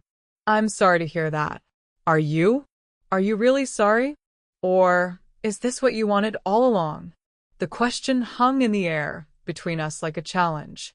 What I wanted was for my son to acknowledge the woman who gave him everything. What I wanted was for him not to be ashamed of me. What I wanted was basic respect and gratitude. Catherine's face crumpled. He knows he made a mistake. He knows he handled everything wrong. Does he? Because his apology letter read like it was written by his lawyer, not his heart. He's scared, Mrs. Wheeler. He's lost his job, his reputation is in ruins, and he doesn't know how to fix things with you. He's scared. I turned to face her fully. Do you know what scared feels like, Catherine? Scared is working 3 jobs and still not knowing if you can make rent. Scared is choosing between buying groceries and paying for your child's school supplies. Scared is lying awake at night wondering if you're failing the person you love most in the world. I know. But scared is not having enough money to buy a dress for your son's high school graduation. Scared is taking out loans at predatory interest rates because banks won't lend to people like you. Scared is sacrificing every dream you ever had for yourself so someone else can achieve theirs. Catherine was crying now, but I wasn't finished. Your husband isn't scared, Catherine. He's experiencing consequences. There's a difference. What can we do? How can we make this right? I looked at this woman who had once convinced my son that I wasn't good enough for their wedding, who had sat in my living room and told me I wouldn't fit in with their social circle, who had been perfectly content to benefit from my sacrifices while keeping me hidden in the shadows. There is no we, Catherine. There never was. You made that clear 5 years ago, when you decided I wasn't worthy of witnessing my own son's wedding. That was different. That was about. That was about the exact same thing this is about. Shame. Embarrassment. The inconvenience of acknowledging that Marcus's success came from humble beginnings. Catherine wiped her eyes with a tissue from her designer purse. He wants to see you. To apologize in person. He knows where I live. He's afraid you won't see him. He's probably right. Mrs. Wheeler, please. He's my husband. I love him. And despite everything that's happened, I know you love him too. She was right about that, and it was the cruelest part of this entire situation. I did love Marcus, despite everything he had done. I loved the little boy who used to make me Mother's Day cards from construction paper. I loved the teenager who would stay up late helping me balance my checkbook.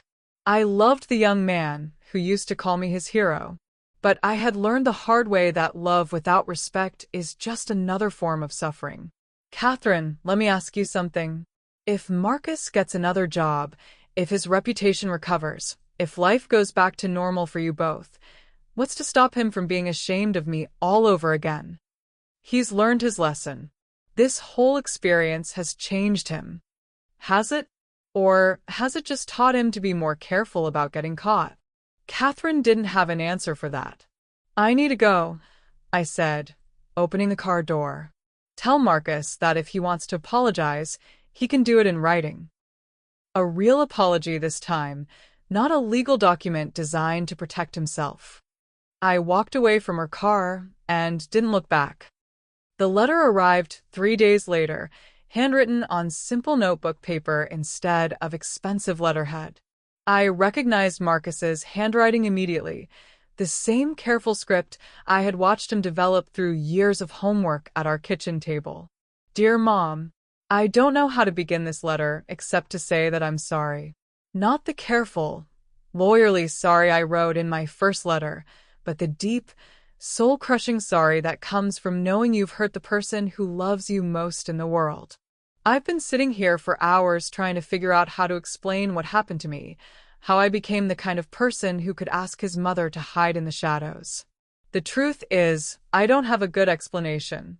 I can talk about pressure and image and career concerns, but those are all just excuses for something much simpler and much worse. I became ashamed of where I came from because I was afraid it made me less than the people I was trying to impress. Do you remember when I was 8 years old and Tommy Brennan made fun of my shoes at school? They were from Goodwill and they were a little too big, and I was embarrassed. You sat me down that night and told me that there was no shame in wearing secondhand shoes if they got you where you needed to go. You said that what mattered wasn't what was on my feet, but what was in my head and my heart. I wish I could tell you that I never forgot that lesson, but I did forget it. Somewhere between Brookfield Academy and Howard and law school and the firm, I forgot that my worth wasn't determined by other people's opinions. I forgot that the woman who raised me was worth more than all the senators and judges and wealthy clients I was trying to impress. I forgot that you were my hero long before I ever met any of theirs. When I asked you to decline that interview, I told myself I was protecting my career. But I was really protecting my ego. I was protecting the lie I had been telling myself and others about who I was and where I came from.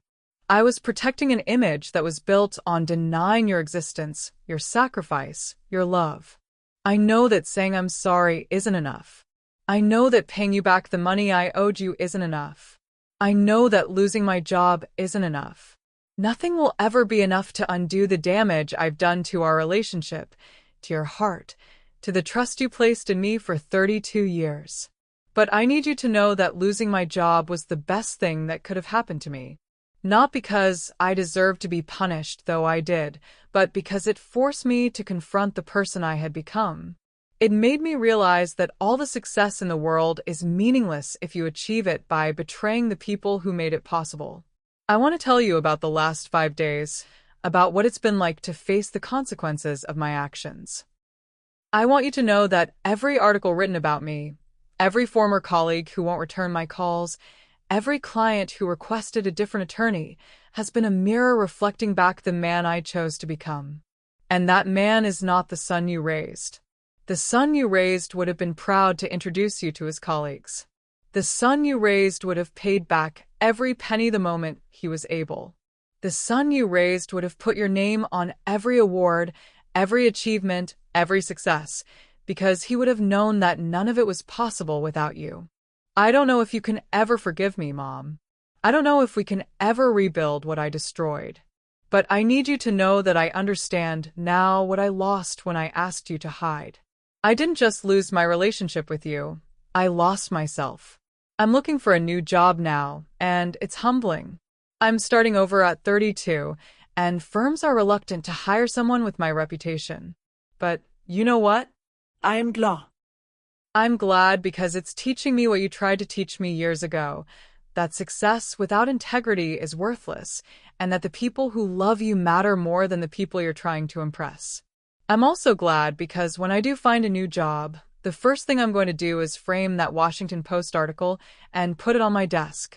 Not because it shows me in a good light, it doesn't, but because it tells the true story of my success. It tells the story of Anna Wheeler, the woman who sacrificed everything so her son could have opportunities she never had. I want everyone who walks into my office to know about you, Mom. I want them to know about the cleaning lady who put herself through night school to become a bookkeeper so she could better support her son's dreams. I want them to know about the waitress who worked double shifts so her son could attend private school. I want them to know about the mother who went without so her child could have everything. I want them to know that if they're looking for someone who understands the value of hard work, sacrifice, and determination, they should hire Anna Wheeler's son. I know I don't deserve your forgiveness. I know I don't deserve another chance. But if you're willing to see me, if you're willing to let me try to earn back even a small piece of your trust, I promise you this. I will spend the rest of my life being the son you deserved all along. The son who is proud to be Anna Wheeler's boy. With all my love and deepest regret, Marcus. P.S. I kept the mug. The one I made you in 3rd grade pottery class. It's sitting on my kitchen counter right now, and every morning when I see it, I remember the woman who taught me that love is about action, not words. I'm sorry it took me so long to understand what that meant. I read the letter 5 times before the tears made it impossible to continue. This wasn't the careful, calculated apology of a lawyer trying to minimize his liability. This was the raw, honest confession of a son who had finally understood what he had lost. But understanding and forgiveness were 2 different things. I folded the letter carefully and put it in the drawer with all my other important documents. Then I sat at my kitchen table and thought about the boy who had made me that chipped mug, the young man who had promised to take care of me, and the adult who had been too ashamed to acknowledge my existence. Which one was the real Marcus? The loving child, the ungrateful professional, or the remorseful man who had written this letter? Maybe they were all real. Maybe people were complicated enough to contain multitudes, to be capable of both great love and great cruelty, sometimes toward the same person. My phone rang. It was Eleanor Whitman. Anna, dear, I hope you don't mind me calling. I wanted you to know that Marcus came to see me yesterday. Oh. He wanted to apologize for his behavior and to thank me for supporting you through this difficult time. He also wanted to ask me something. What was that? He wanted to know if I thought there was any way he could earn back your trust. What did you tell him? I told him that trust, once broken, is like a fine piece of china. You can glue it back together, but it will never be quite the same. But sometimes, if you're very careful and very patient, the repaired piece can still be beautiful and still be useful. And what did he say to that? He said he was willing to spend as long as it took to find out. After Mrs. Whitman hung up, I sat in my kitchen for a long time, thinking about china and trust and second chances. I thought about the mug sitting on Marcus's counter, chipped but still loved, still useful despite its imperfections. I thought about the little boy who had been so proud to give me that imperfect gift, and the man who had finally remembered why he made it. I agreed to see Marcus on a Saturday afternoon in November, 3 weeks after receiving his letter. I chose a neutral location, a small coffee shop halfway between my apartment and the hotel where he was staying. I wanted witnesses, boundaries, and an easy exit if things went badly. He was already there when I arrived, sitting at a corner table with 2 cups of coffee and a look of nervous anticipation that reminded me of the little boy waiting for his report card. He stood when he saw me, and I was struck by how much older he looked. The stress of the past month had carved lines around his eyes and grayed his temples in a way that made him look more like the man he was and less like the polished image he had been projecting. "Mom," he said simply, and the word hung in the air between us like a question. "Marcus." I sat down across from him and accepted the coffee he had ordered for me, light with 2 sugars, exactly the way I liked it. The fact that he remembered this small detail brought unexpected tears to my eyes. We sat in silence for several minutes, both of us struggling with where to begin a conversation that would determine the future of our relationship. "You look good," he said finally. "Different, but good. Financial security will do that for a person." He winced at the implication, but didn't try to defend himself.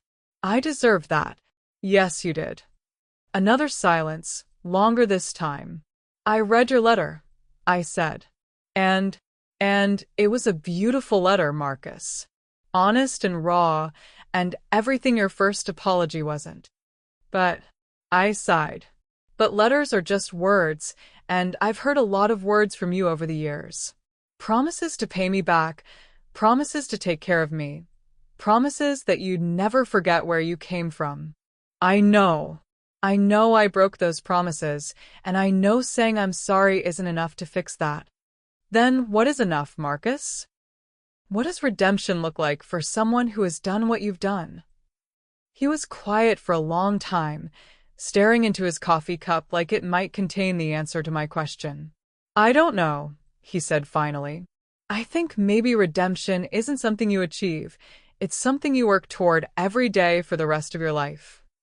That's very philosophical. But what does it mean practically? Marcus pulled out his phone and showed me a text message thread. This is from a client I helped last year, a single mother fighting for custody of her kids. Her ex-husband hired expensive lawyers to try to take them away from her because she couldn't afford the kind of representation he could. I read the messages. The woman was thanking Marcus for taking her case pro bono, for fighting for her when no one else would, for treating her with dignity and respect despite her financial situation. "I took the case because she reminded me of you," Marcus said. "Because I finally understood what it felt like to be dismissed and underestimated because of your economic status." He swiped to another conversation. "This is from a law student I've been mentoring. His mom is a housekeeper, and he was thinking about dropping out because he was ashamed of his background." The messages showed Marcus encouraging the young man, sharing resources, and most importantly, sharing our story, the real story of how love and sacrifice had made his own success possible. "I've been telling everyone our story, Mom. Not the sanitized version I used to tell, but the truth. About you working 3 jobs, about the secondhand clothes, about the sacrifices you made that I was too proud to acknowledge." "Why?" "Because I finally understand that the story of Anna Wheeler isn't something to be ashamed of. It's something to be celebrated. You're not an embarrassment to my success. You're the reason for it." I felt something shift inside my chest, a loosening of the knot of anger and hurt that had been there for months. "I've been thinking about our conversation that day," I said. "When you asked me not to tell anyone I was your mother. Do you remember what you said about image and advantages?" "I remember. You said your colleagues thought you came from old money, that you had advantages. The irony is you did have advantages, Marcus. You had the advantage of being loved unconditionally. You had the advantage of a mother who believed in you so completely that she was willing to sacrifice everything for your dreams. You had the advantage of learning resilience and determination from someone who had to fight for everything she ever achieved." Marcus's eyes filled with tears. "I know that now. I know that having Anna Wheeler as a mother was the greatest advantage anyone could ask for. Then why did it take losing everything for you to realize it? Because I got lost, he said simply. I got caught up in a world that values the wrong things, and I started valuing them too. I thought success meant fitting in with people who would never have to struggle the way we struggled. I thought it meant erasing the parts of my story that showed how hard things had been. And now I know that the struggle is the most important part of the story. Now I know that the woman who cleaned floors so I could walk on them deserves to be celebrated, not hidden. I reached into my purse and pulled out a folded piece of paper, a printout of an email I had received the week before. A woman named Patricia Johnson sent me this after reading the Washington Post article. I said, handing it to Marcus. He unfolded it and read aloud. Mrs. Wheeler, I wanted to thank you for sharing your story. I'm a single mother working 2 jobs to put my daughter through nursing school, and sometimes I wonder if the sacrifice is worth it. Your story reminded me that love is the greatest investment we can make in our children's futures. You're an inspiration to mothers like me who are fighting to give their children better lives than we had. Marcus looked up at me with tears in his eyes. Mom, I had no idea. I've received dozens of emails like that, Marcus. From mothers who see themselves in my story, from children who recognize their own parents' sacrifices, from people who understand that success isn't about where you end up, it's about who helped you get there. And I tried to silence that story. Yes, you did. But maybe that was supposed to happen. Maybe you needed to fall so you could remember how to climb. Maybe I needed to fight so I could remember my own strength. We sat in comfortable silence for a while, both of us processing the weight of the conversation. What happens now? Marcus asked. I don't know, I said honestly. I can't pretend that the last month didn't happen. I can't pretend that your words didn't hurt me or that your actions didn't show me who you had become. I understand. But I also can't pretend that I don't love you. I can't pretend that seeing you humbled and broken doesn't break my heart too. So, where does that leave us? I thought about Mrs. Whitman's words about broken china, about how something repaired could still be beautiful and useful even if it was never quite the same. It leaves us with a choice, I said. We can let this destroy us completely, or we can try to build something new from the pieces of what we used to have. I want to try to build something new. It won't be easy, Marcus. Trust, once broken, doesn't heal quickly. And I won't pretend that everything is fine just because you've apologized. I don't expect you to. I just want the chance to prove that I can be the son you deserved all along. I looked at this man who is my child, this stranger who is my son, this broken person who is finally ready to be whole. Okay, I said. We can try. It wasn't forgiveness, not yet. It wasn't reconciliation, not completely. But it was a beginning. And sometimes, a beginning is enough. The process of rebuilding our relationship was slow, careful work, like reconstructing something precious that had been shattered into 1,000 pieces. We started small, with weekly phone calls that gradually became more frequent and less stilted.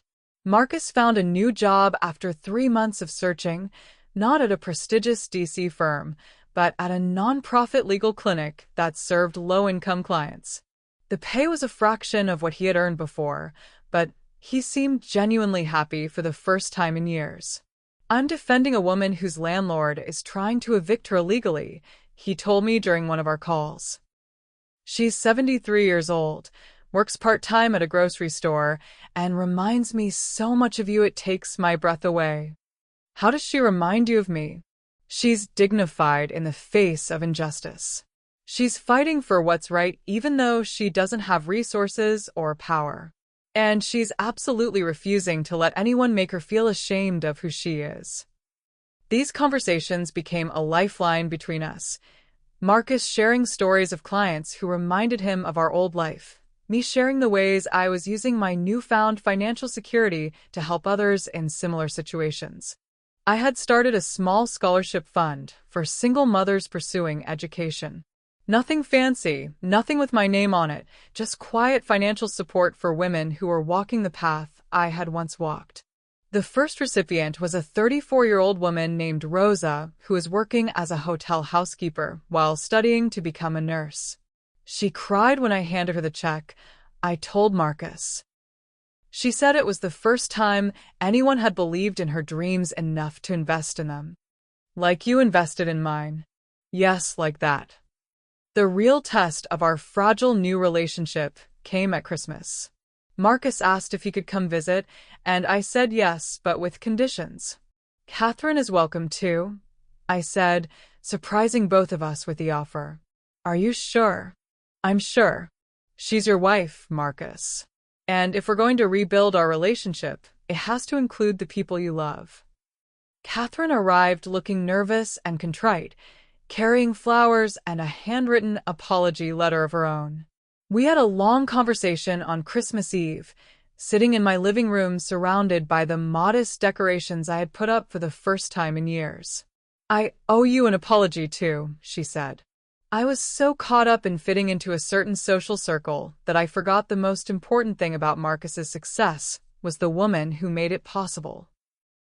You were protecting your husband's image, I said. I understand that impulse. But I was wrong. The image we were protecting wasn't worth protecting. The real Marcus Wheeler, Anna Wheeler's son, is someone to be proud of. We spent 3 days together that Christmas, and it felt like family again. Not the same family we had been before, that was gone forever, but a new kind of family, built on honesty and hard-earned wisdom rather than obligation and expectation. Marcus and Catherine had made a decision that surprised me. They were moving back to Atlanta. I want to be near you, Marcus explained. I want to rebuild our relationship, but I also want to build a practice here. There are people in this city who need legal help and can't afford the kind of fees DC firms charge. And Catherine? How does she feel about leaving DC? Catherine smiled, the first genuine smile I had ever seen from her. I'm looking forward to it. That life was exhausting, always trying to be perfect, always worried about appearances. I want to do something meaningful with my life. Like what? I'm thinking about teaching. High school English, maybe. Working with kids who come from backgrounds like Marcus's original background. I felt a surge of affection for this woman I had once dismissed as shallow and elitist. People I was learning were capable of growth and change, just like relationships. Flashback. Marcus at age 9. That spring, as our relationship continued to heal, I found myself remembering moments from Marcus's childhood that I had forgotten.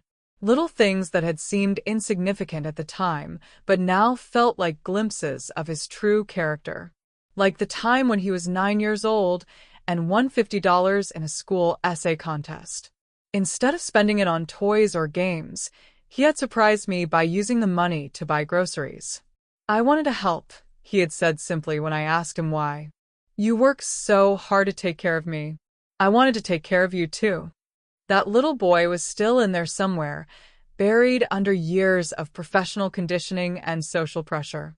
The events of the past year had stripped away the artificial layers and revealed the person I had raised him to be.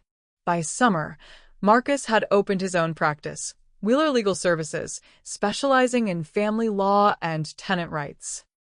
His first case was representing a group of residents fighting illegal rent increases in a low-income housing complex. Guess who owns the complex? He told me over dinner one night. Tell me. Senator Ashford, Catherine's father. I nearly choked on my water. You're suing your father-in-law? I'm representing people who are being taken advantage of by a wealthy landlord who happens to be my father-in-law. Catherine supports the case completely. This was the man I had raised, someone who would stand up for what was right, regardless of personal cost. The success and wealth had temporarily corrupted him, but at his core, he was still my son. The most healing moment came in August, when Marcus invited me to speak at a legal conference about the role of family support in professional success.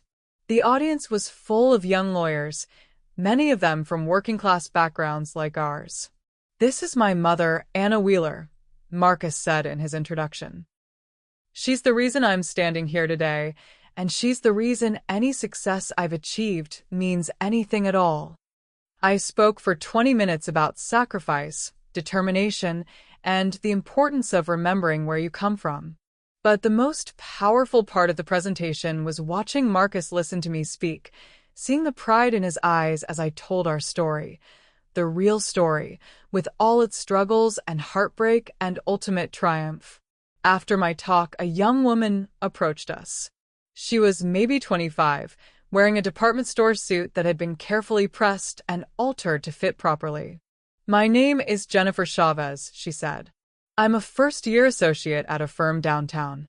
My mother is a janitor, and I've been telling people she's a retired teacher because I was embarrassed." Marcus and I exchanged a look. "What are you going to tell them now?"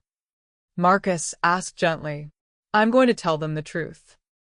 That my mother is a janitor who worked nights for 20 years so I could go to college. That she's the strongest, most determined person I know. That I'm proud to be her daughter." After Jennifer walked away, Marcus turned to me with tears in his eyes. "Thank you," he said. "For what?" "For not giving up on me. For fighting back when I tried to erase you. For forcing me to confront who I had become so I could remember who I was supposed to be." I hugged my son, really hugged him for the first time in years. "You're welcome," I said. "But you did the hard work of changing." I just held up a mirror. 1 year later, I'm sitting in my new apartment now, writing the final chapter of this story. It's a beautiful 2-bedroom place with big windows and a view of the park, paid for with money my son rightfully owed me, but money that represents so much more than debt repaid. It represents justice. It represents acknowledgement. It represents the truth finally being told. Marcus is getting married again. Not to someone new. He and Catherine renewed their vows in a small ceremony last month, and this time, I was the one who walked him down the aisle.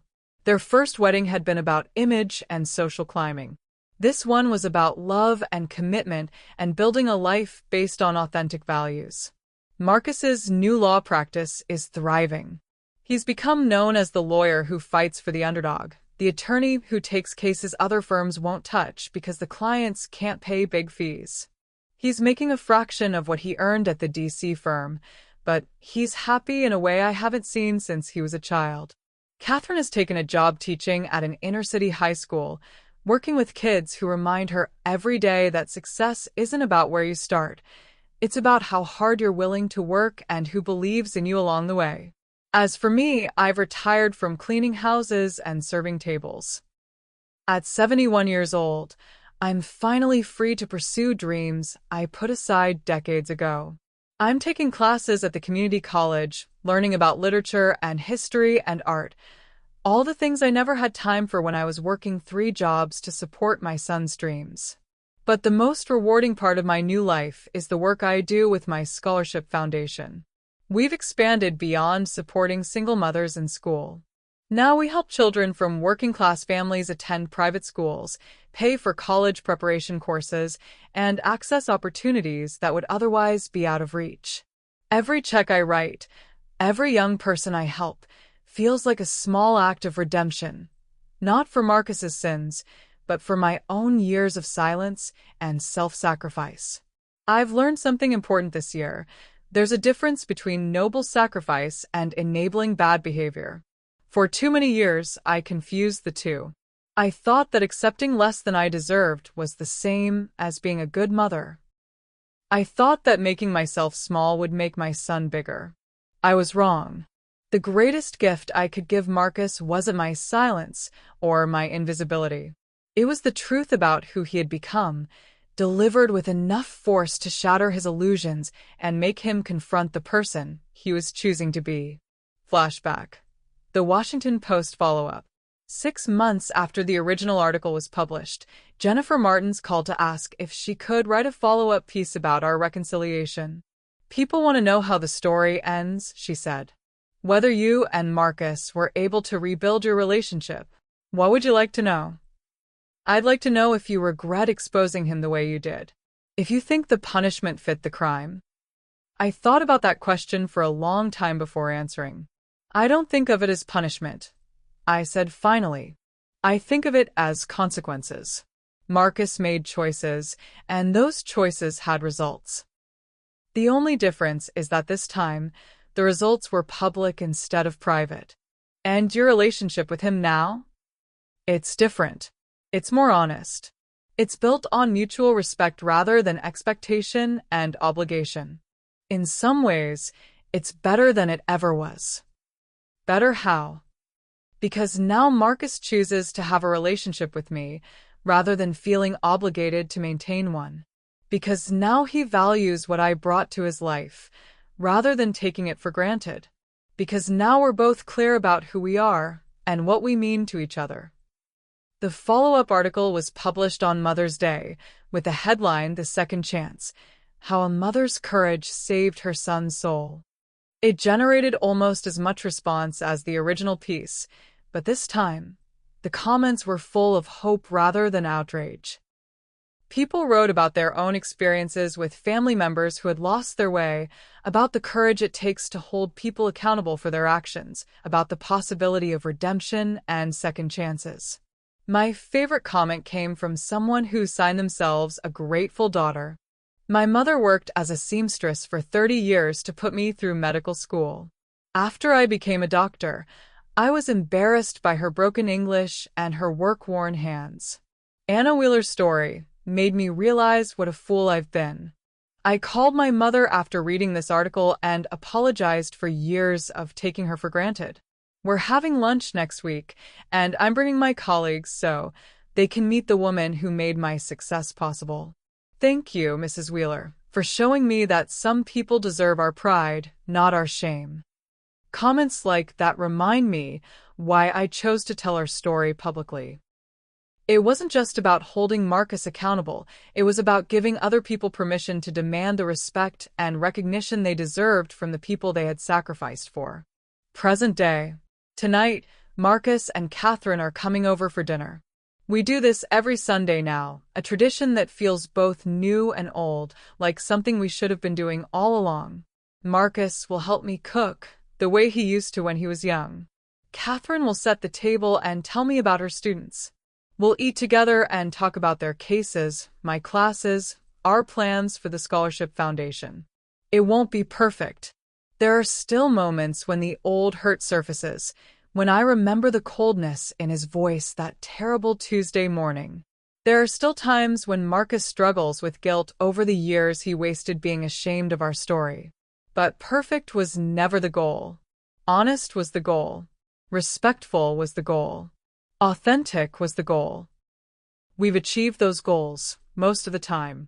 After dinner, Marcus will show me pictures of his latest cases, families he's helped stay in their homes, workers he's represented against exploitative employers, young people he's mentored through the challenges of building professional careers from working-class backgrounds. "I'm representing a young man who reminds me of myself at that age," he told me last week. Brilliant kid, full scholarship to law school, but he's starting to act ashamed of his mother. She's a nurse's aide who worked double shifts to help him with expenses. "What did you tell him?" I told him our story. All of it. I told him that the moment he stops being proud of his mother is the moment he stops being worthy of her sacrifice. And what did he say? He said he was going to call her and apologize for some things he'd said recently. Then he asked if he could bring her to the next networking event because he wanted his colleagues to meet the woman who made his education possible. These are the moments that make everything worthwhile, when our story becomes a cautionary tale that helps others avoid our mistakes, when our pain becomes a teaching tool that prevents other families from going through what we went through. Before Marcus and Catherine leave tonight, he'll hug me goodbye and tell me he loves me. I'll believe him because his actions match his words now. He'll ask if I need anything, if there's anything he can do to help me, if I'm happy. I'll tell him the truth, that I'm happier than I've been in years, that I'm proud of the man he's become, that I'm grateful for the relationship we've built from the ashes of the one we destroyed. And then I'll remind him, as I do every week, that love isn't just a feeling, it's a choice you make every day. It's showing up, speaking truth, treating people with dignity, and never taking for granted the sacrifices others make for your benefit. Marcus understands that now. He learned it the hard way, through public humiliation and professional consequences, and the near loss of the person who loved him most. But he learned it. And in the end, that's what matters. Final reflection. If you're watching this story on her journey, you might be wondering whether I did the right thing. Whether a mother should ever expose her child's failings so publicly. Whether family loyalty should supersede public accountability. I can only tell you what I believe, that silence in the face of wrong is complicity, that enabling bad behavior isn't love, it's fear, that sometimes the greatest gift you can give someone is the truth, even when it hurts. My son needed to learn that actions have consequences, that people deserve respect regardless of their economic status, and that success built on the backs of others requires acknowledgement and gratitude. He couldn't learn those lessons while I remained silent and compliant. He couldn't grow while I enabled his behavior by accepting less than I deserved. Sometimes love means making hard choices. Sometimes it means risking everything to save someone from themselves. Sometimes it means being willing to lose a relationship in order to preserve what's authentic and valuable about it. I chose to fight for my son's soul, even when it meant risking his love. I chose truth over comfort, justice over peace, accountability over harmony. It was the hardest thing I've ever done. It was also the most important, because in the end, I didn't just save myself from a lifetime of being erased and diminished. I saved Marcus from becoming someone neither of us could live with. I saved him from the hollow existence of success without integrity, achievement without gratitude, wealth without wisdom. I saved him from losing the best parts of himself in pursuit of approval from people who didn't matter. And in doing so, I taught him the most important lesson a mother can teach her child, that who you are matters more than what you achieve, that how you treat people defines your character more than any title or salary ever could, and that the people who love you deserve your respect, not your shame. The little boy who made me that chipped mug is still there. He's scarred by his journey through ambition and pride, marked by his fall and redemption, but he's there. He's the man who now uses his legal skills to fight for people who can't fight for themselves. He's the husband who builds his marriage on honesty rather than image. He's the son who calls his mother every day to see how she's doing and means it when he asks. He's the son I always knew he could be, once he remembered who raised him and why that mattered. If you're struggling with someone in your life who takes you for granted, who's ashamed of you, who treats your love like an obligation rather than a gift, remember this. You have the right to demand better. You have the right to tell your truth. You have the right to hold people accountable for how they treat you, even if those people are family. Especially if those people are family. Love without respect is just another form of exploitation. Sacrifice without acknowledgement is just another form of abuse. Giving without receiving isn't noble, it's enabling. You deserve better. You've always deserved better. And if the people in your life can't see that, sometimes you have to show them. Not through words, but through actions. Not through begging, but through boundaries. Not through silence, but through truth. The truth will set you free. It might hurt first. It might cost you things you thought you couldn't live without. It might force everyone to confront uncomfortable realities about themselves and their choices. But it will set you free. And sometimes, if you're very lucky and very brave, it will set the people you love free too. My name is Anna Wheeler. I'm 71 years old, and I'm finally free to be proud of who I am, what I've accomplished, and the son I raised to be better than he thought he could be. Thank you for listening to my story. Thank you for being part of this journey. And remember, you are worthy of respect, acknowledgement, and love. Don't let anyone convince you otherwise. Not even family. Especially not family. Thank you for watching her journey. If this story resonated with you, please subscribe to our channel and share it with someone who needs to hear Anna's message. Your support helps us continue sharing stories of courage, resilience, and the power of standing up for yourself. Together, we're building a community where every woman's voice matters and every woman's truth deserves to be heard. Remember, you are stronger than you know, braver than you believe, and worthy of all the love and respect you give to others. Never forget that.